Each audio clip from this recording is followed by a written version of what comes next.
யாரும் உன்னை புரிஞ்சுக்க வேண்டிய எந்த அவசியம் இல்லை. உன்னை நம்பாதவங்கிட்ட போய் அதை புரிய வைக்கிறது உன் வேலையும் இல்லை.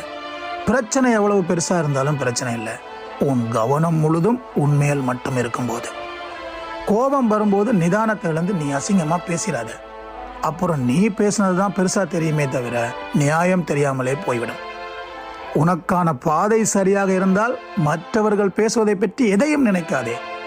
அவர்களுக்கு நீ பதில் சொல்ல வேண்டும் என்ற தேவை இருந்தால் அதை உன் வெற்றி பார்த்து கொள்ளும். உனக்கு தேவை என்று நினைத்தவர்கள் உன்னை தேவையில்லை என்று நினைத்தால் நீயாய் ஒதுங்கிவிடு. சுயமரியாதை தேவை என்று நீ நினைத்தால் பல இடங்களில் உனக்கு சுய கட்டுப்பாடு தேவை. அடுத்தவன் என்ன நினைப்பான் என்பதை நீ ஒருபோதும் நினைக்க தேவையே இல்லை. ஏனென்றால் உன் முன்னேற்றத்திற்காக அவன் உழைக்கப் போவதும் இல்லை, உன் ஏமாற்றத்திற்கு அவன் வருந்த போவதும் இல்லை. உன் மதிப்பு என்னவென்று புரிய வைக்க வேண்டும் என்றால் அதற்கு நீ அவர்களை போக விட்டுவிடு.